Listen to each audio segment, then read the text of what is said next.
everyone, Margie Roy here again. I just want to tell another little D&D story about my personal campaign that I'm running with some friends. It is set in an island nation that's very much inspired by Mediterranean Sea, and so a lot of the islands are very Mediterranean climate, and there's lots of little islands that you can travel to on ship. And for some context, the group I'm running for, I've been running for about 3 years for them, but we play every couple of weeks, so it's a little bit slower going. But the group I'm running for, we have a water genasi paladin, we have a changeling rogue, we have a fairy bard, and we have a Kenku druid. So it's quite an odd mix of characters, and that has come up a little bit, where they are a very distinctive group of people. But they were all hired by a very rich merchant lady to find out some dirt about her brother, who was kind of annoying her and undermining her authority in their family. So she wanted to see if they could find something incriminating. So she hired them and they accepted. And they were sent to his house, which was a very rich mansion. And they scoped it out for a bit, and they came up with kind of a crazy plan. The only limitations they were given for the job were that they were to not have it linked back to her, and if they could, to not leave a trace at all of what they had done. But that part was negotiable by the lady. She mostly just didn't want to get into trouble for trying to find news of her brother, because she just wanted this to look like a normal break and enter. Rich person house. So, their plan that they came up to was for the changeling to pretend to be the lord of this manor, and because he was absent at the time and just had his steward watching the house, and so their plan was to pretend to be him, and for the rest of them to come in as his sailor friends that he had met at the bar. And yeah, that was how they were going to get into the house. So that's what they did. And they got into the house because the changeling was able to make himself physically look like this lord. And they went in, and the steward, of course, answered the door, and he was very surprised to see his lord, who was back from his trip early. And the lord explained that, oh yes, they were back early, and he had just left everything at the ship, told the ship people to bring his stuff later, and he had gone to the tavern and met all these lovely people, and he had wanted to invite them to his house. So that was the reasoning they were using. And my changeling rogue has very high charisma and very high dex, and nothing else. So they were rolling quite high on their deceiving checks. So they were doing quite well. They tested the voice a little bit to see what the steward, who was kind of an old, very prim gentleman, kind of had to mess with the voice a little bit. But this is a world of magic. So the longer that the steward spent talking to this lord, the longer he was going to start getting suspicious, because, charming magic works in this world. People can turn into each other, although it's quite high level of magic, and this is something changelings can do specially. And they knew that they didn't want to talk to this guy very long. So they had the lord be very rude to him and send him off to make food. And they pretended that the water genasi was going to have a romantic rendezvous with the lord upstairs. So the lord basically said, go get us food and then leave us alone. So that's how they got in the house. Like I said, they did very well in their rolls. So they all sneak upstairs. And the water genasi has a cantrip called Shape Water. So what I ruled that they could do was, as long as they didn't mind if the lock was destroyed, they could use Shape Water to put water inside a lock and explode it by freezing it. Because I thought they came up with that, and I thought that was kind of a neat idea. So I was like, yeah, you can do that as long as you don't mind that the lock's destroyed. So they're like, okay, perfect. So they did that on his bedroom door and his office door, because they wanted to get in and they wanted to find something incriminating as fast as possible and then get the heck out of this house. But of course, they could not get in to this place because he's a very rich man. So of course he would have paid for some security. So of course they had to fight some animated armor. They had to fight like a, trying to remember even what I made, but they had an animated armor. They had, he had like a clockwork snake and a good old rug of smothering. If you've ever used one of those, they're very fun to put in a rich person's house if you want to have them fight something. So they had to fight all these things. And of course the steward hears and he runs upstairs and he's like, oh my gosh, what is happening? And the changeling rogue is trying to play it off that he had just forgotten about his security measures in his room and his office. But of course, the man is getting suspicious. And he is like, oh my gosh, you must be charmed by these people. These people have charmed you and they are getting you to rob your house. Like they are getting it so that you will let them rob your house. So he runs off to get the city security, the police. And they're like, oh no, we have to do something to make this look like this is now like a charm and break and enter. So what they do is the bard is a creation bard. So if you haven't played with a creation bard, let me just say that as a DM, if you have a character who has any kind of imagination and they are playing a creation bard, good luck. Because I love my players and I want them to have fun. But the amount of times this creation bard has pulled the wool over my eyes and completely changed a scenario that I had thought I had planned out all the possible things, and then the creation bard was like, oh hey, they all do this to me. But the creation bard has the ability to do it the most. So, the creation bard has a mannequin that they can animate. They can use an ability that the creation bard has where they can animate an object. And that object can attack or they can control it. So what they did was they brought this mannequin out. And of course the bard had a bunch of costumes for this mannequin that they had previously purchased for this mannequin.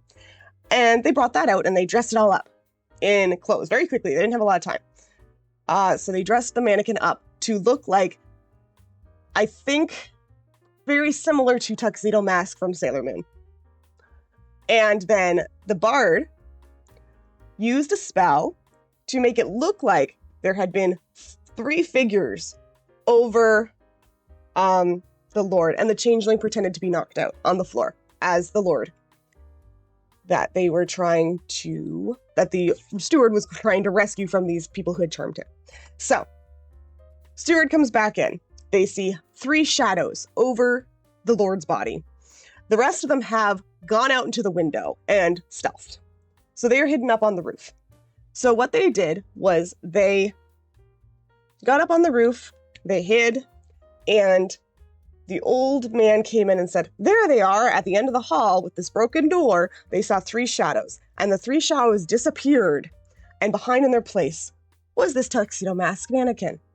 So the guards said, get that person who was standing over this unconscious, injured-looking person, and they chased the mannequin out of the house. The mannequin can hover, so it looks like this person is flying with great speed towards the window, jumps through the window, and runs out into the street. The guards are shooting at this mannequin. They're taking crossbow bolts. The mannequin's taking them in the back. It's very dramatic.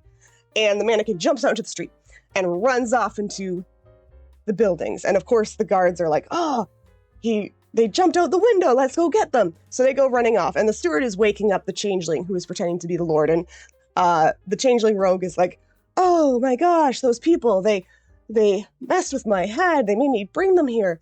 And they took my things because they had, of course, robbed as well and had taken important documents that proved that this guy was a bad guy. So the changeling, of course, had to pretend to be this Lord. Now, that would have been great. The steward had already believed that this was the Lord of the house because they had done so well in their deception check before. He had just thought that he was controlled somehow. The captain of the guard comes in, and he's much more of a wily fellow. He has his suspicions that something is funky here. And he's like, okay, we have to keep you under observation and make sure that you are okay. Because if you've been charmed, then you could do something to harm yourself. You could do something illegal that these people have asked you to do. Like, we got to make sure you're okay. So, of course, the Changeling Rogue agrees to this because they want to be, they want to keep their innocence. They want to get out of this situation, but they don't want this captain to realize what they're doing.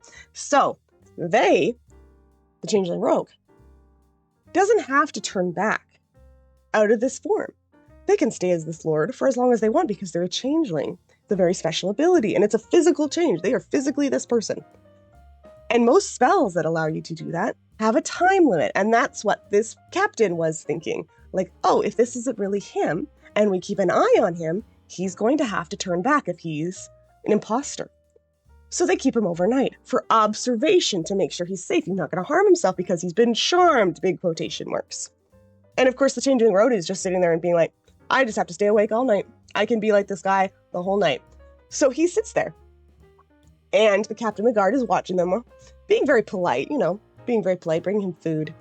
And, just being like, oh, only so much time. So they keep him for 24 hours, which is the longest that a charm can last for within a certain amount of power.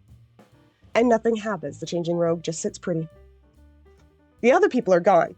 They had snuck off the roof because as far as the guards were, they had found the culprit. It was this masked vigilante. And while the Changeling Rogue is being watched, the rest of them decide to do a string of other break-ins so that it looks like this has been a break-in spree by this masked vigilante, this masked thief, this phantom thief that is masked and has this MO of freezing locks open. And they get off completely scot-free. The steward even describes the people who were with them. And I was like, oh yeah, the steward's going to know that these people, and the guards are going to be like, we know those people. Those people are very distinctive. You got a water genasi, you've got a kenku, they've got a fairy. Those aren't just your normal everyday humans, half elves, half orcs wandering around town. That's a very distinct group of people. So of course, the guard goes back. And they had snuck out the window. So they had an alibi because they were telling the hotel manager that they were going to bed. And there's only one entrance and exit from the hotel as far as the manager knew. The window is very small. If you haven't played a fairy in D&D, also the creation bard, by the way, fairies have an ability where they can shrink people. So the kenku is very small. The fairy is very small. The Changeling Rogue didn't have to go out the window. He was just pretending to be a lord. But they're like, this water genasi, she's like 6 feet tall. There's no way she could have gotten through that small window.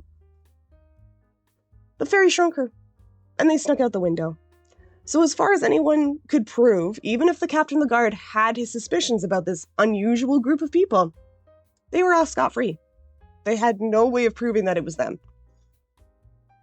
And, of course, the water genasi being a paladin, being a virtuous paladin. Paladin of nature, by the way, which is why she could get around all this stuff, all this illegal hijinks that they were doing. She's a paladin of nature. She has no oaths to the laws of civilization. So she was fine. She was scot-free for her oath. But she says, oh, Captain, these people, they're people pretending to be us? Doing crimes in the city? That's terrible. Well, please follow up with us if you find anything about these imposters. And the captain of the guard, who is still suspicious, but he can't put his finger on how they managed all this. He says yes, of course. And the paladin goes back to the guards the next day and says, oh, please keep us informed of any information. We just did great work, and they had done a very big mission for this merchant lady that had hired them. That we have done such great work for this lady, and we wouldn't want anyone to think we have ill intentions in the city. And she's laying it on super thick, and she's a paladin. So of course she also has incredibly high charisma. And so of course it gets away with this entirely. And the captain of the guard, like I said, very wily fellow. He's rolling insight checks. But he can't get over it. He can't get over that real high charisma. And she's doing so good on her rolls. And he finally just says, he gives up. He's like, you know what? We found out this guy, because of course they had given them the incriminating documents. We found out this guy is a bad guy. If these people did try to do anything, I can't prove it, and I don't really care anymore. I have more important things to do. So the group made off with this crazy heist, where crazy stuff happened, an entire fight happened in this man's house, and they got away with it. Of course, the steward was confused when his lord came back from being under observation, and he said, oh, I've got to go for a bit, and then just never came back. And then the actual lord showed up a few days later and said, what the heck are you talking about? This never happened to me. Someone robbed my house? What are you talking about? None of this happened. I just got back. But he was arrested shortly after because they had all that incriminating evidence that they had found about, because he was up to bad stuff. So it all worked out. And it was crazy. We laughed so hard during that session. So many nat 20s were rolled. So many nat 1s were rolled by the people who we wanted to roll nat 1s. It was crazy. I was having them roll for everything. And you might say, maybe I was being too lenient, but my players had a really good time. And I laughed so hard because I love it when my players pull hijinks on me and it succeeds. Because if they did these things exactly the way I thought they would, it'd be kind of boring. And my players, they're never boring. But anyway, thanks for watching, everyone. I hope you're having a great day. And if you're not having a great day, I hope your bad day is over with soon. I hope you enjoyed this story. Bye-bye!